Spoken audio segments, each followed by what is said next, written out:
Welcome to the deep dive. Today, we're taking a really fascinating trip back to 2007. We're going to explore Cisco's, well, incredibly ambitious globalization strategy from that time.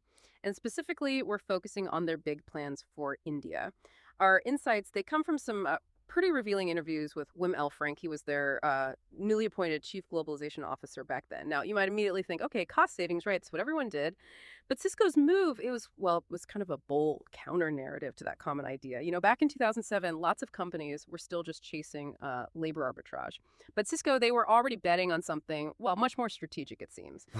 So our mission in this deep dive is really to unpack that thinking. What truly drove this massive shift? And maybe more importantly, what foundational principles still resonate today, over a decade later, particularly for how major companies should think about global growth? Yeah, and just to give a bit more context on where we're getting this from, our primary sources are interviews with Wim Elfrink, mostly from May 2007. That was right after he'd actually relocated to Bangalore back in January of that year.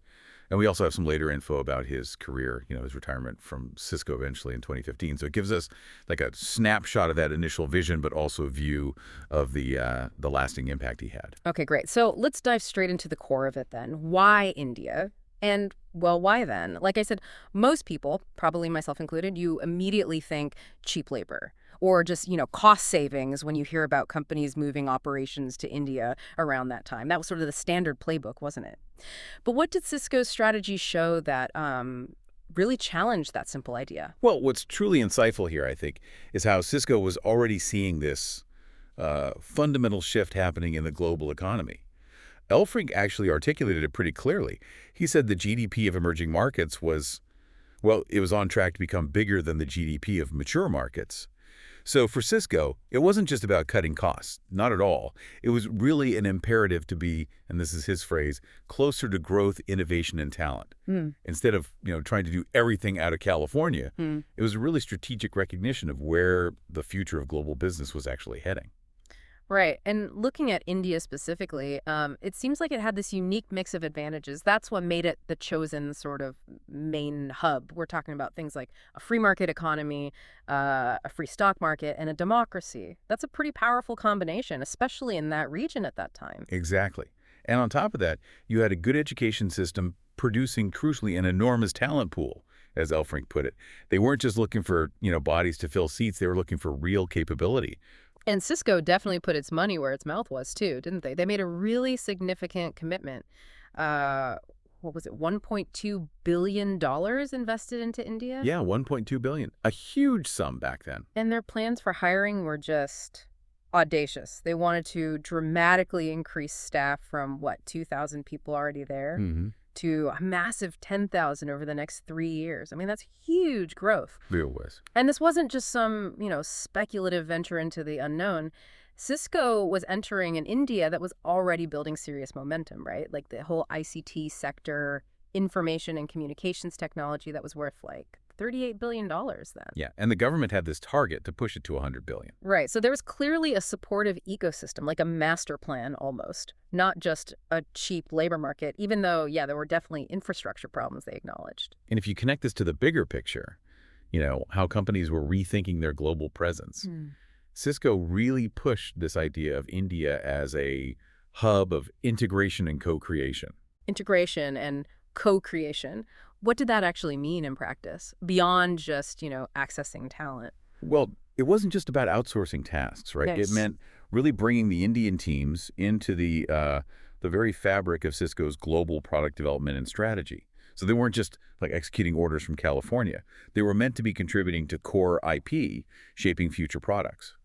Elfrink even gave a really specific example. He talked about expecting a lot of innovation from a potential joint venture between Reliance and Walmart. Ah, right, in Indian retail. Exactly. He thought that could redefine retail in India. And Cisco's goal was to, quote, co-create offers specifically for that evolving market.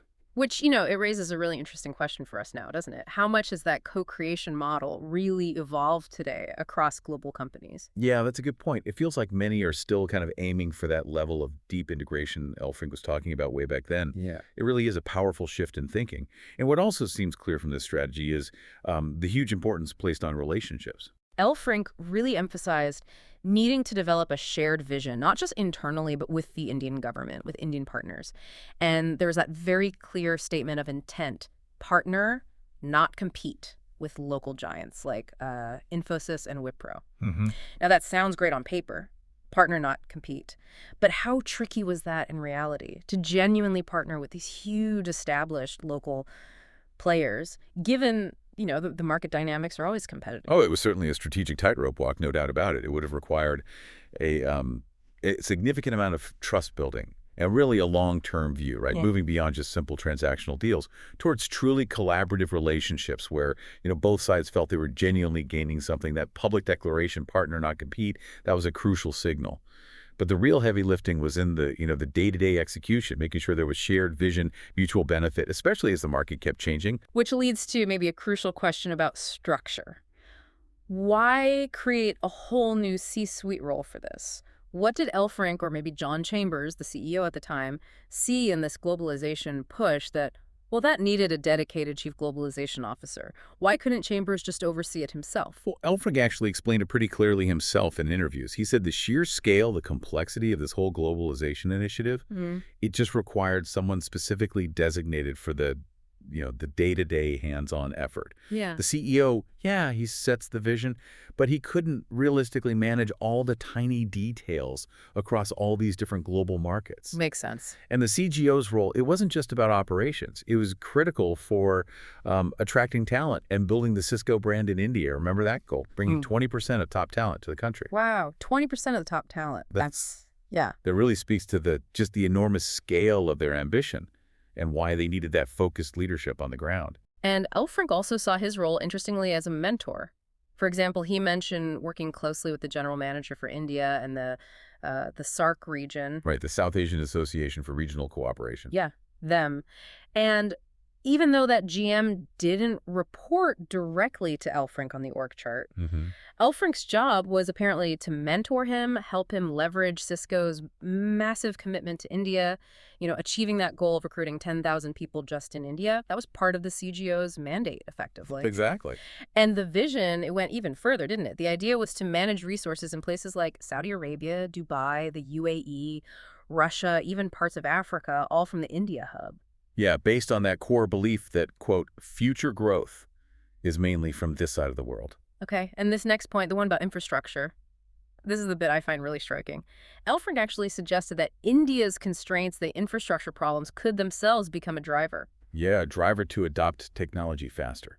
Exactly, for things like remote operations, better communication, potentially leading to less travel, he thought. What a unique perspective back It then. really was. It almost feels like he was, glimpsing the future we're living now, doesn't it? It does have that feel, looking back. Because in 2007, trying to make that argument to a corporate board, probably still very much focused on FaceTime and, centralized HQs, that must have been a pretty tough sell. Oh, absolutely. It was a pretty radical thought for the time. He essentially saw these challenges not as roadblocks, but as catalysts for innovation, forcing companies, or at least positioning Cisco, to embrace digital tools for remote collaboration much more quickly.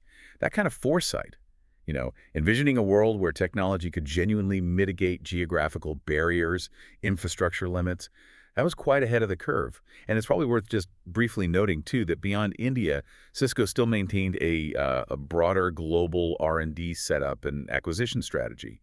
Elfrink mentioned they already had established R&D centers in places like Israel and Ireland. Right. And their M&A strategy, their acquisition strategy, was also global. They deliberately looked for companies that had bases elsewhere in the world. So it was about ensuring a consistent global presence that, complemented their big organic growth push in India.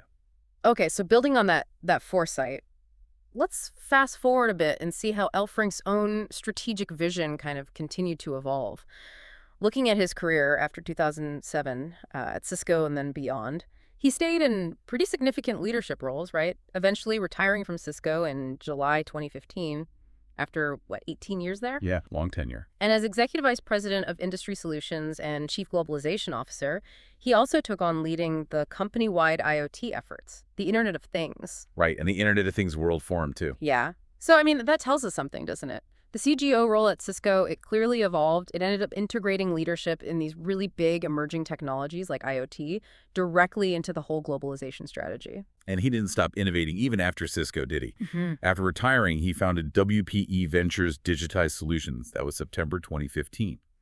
And that business was specifically focused on security and digitization solutions that leveraged IoT tech. Ah, so sticking with that theme. Exactly.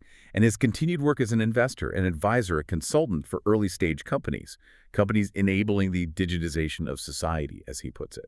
It just highlights how that globalization and innovation mindset really endured for him, extending way beyond his time just at Cisco. So, wrapping things up a bit, we've taken a really deep dive into Cisco's strategic shift back in 2007, and we've seen how they viewed globalization not just as, a way to cut costs, which was the easy narrative, but really as an imperative, a need to tap into new markets, new talent, and importantly, new sources of innovation, with India right at the core of that whole vision. Yeah, I think this deep dive, it really shows how one major company saw the future of global business, well, more than a decade ago.